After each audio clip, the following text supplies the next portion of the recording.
छुट्टी कब होती है? जून में होती है ना? जून में होती है। इस अब उस समय याद करो नानी घर में बहुत गर्मी लगती है, बहुत गर्मी लगती है कि नहीं है? और हम इसमें बताए थे ना, पढ़ाए थे जब हम भारत को, तो हम क्या बताए थे? भारत से ये जो कर्क रेखा गुजर रही है, भारत की स्थिति कहाँ है? भारत की स्थिति ये बीच में है ना, जो दोनों ब्लू वाले धागे के बीच में है। इसका मतलब क्या है कि भारत जो है, एक तो यहाँ से कर्क रेखा भी बीचों बीच गुजर रही है, ठीक है?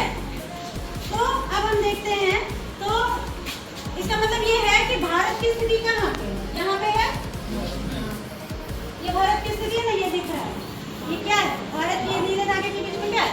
भारत की स्थिति है। तो अब हम देखते हैं कि जून में कब यहाँ पे बहुत ज्यादा गर्मी पड़ी? जून में। इसका मतलब क्या है कि कर्क रेखा जो है, कर्क रेखा के जस्ट सामने सूर्य है इस समय, है कि नहीं? तो सूर्य जो है कर्क रेखा के सामने कब आया? 21 या 22 जून।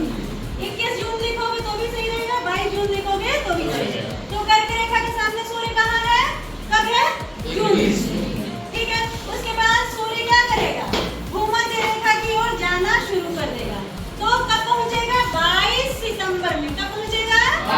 22 सितंबर। याद करो, सितंबर में हम लोग के यहाँ ना गर्मी बहुत रहती है, ना ही बहुत ठंडी रहती है, क्योंकि देखो सूर्य जो है वो हम लोग जहाँ पे इंडिया में उससे दूर है कि नहीं?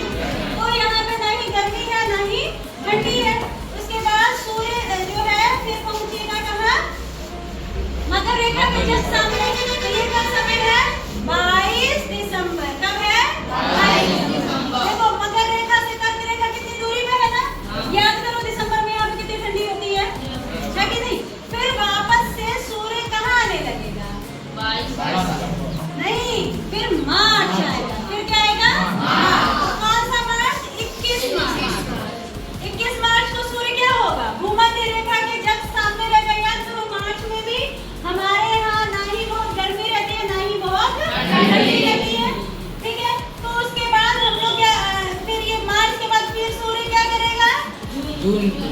जून में कर्क रेखा के जस्ट लंबवत हो जाएगा और हमारे यहाँ बहुत ज्यादा गर्मी पड़ेगी। तो हम लोग इसमें सूर्य को समझने के लिए घुमाएं। सूर्य असल में स्थिर होता है, पृथ्वी उसके चारों तरफ घूम रही है, लेकिन हम लोग किसको घुमाएं? सूर्य को, ताकि हम अच्छे से समझ पाए।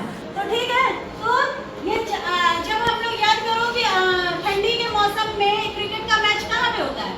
या तो ऑस्ट्रेलिया में होता है या साउथ अफ्रीका में होता है। तो वो कहाँ है?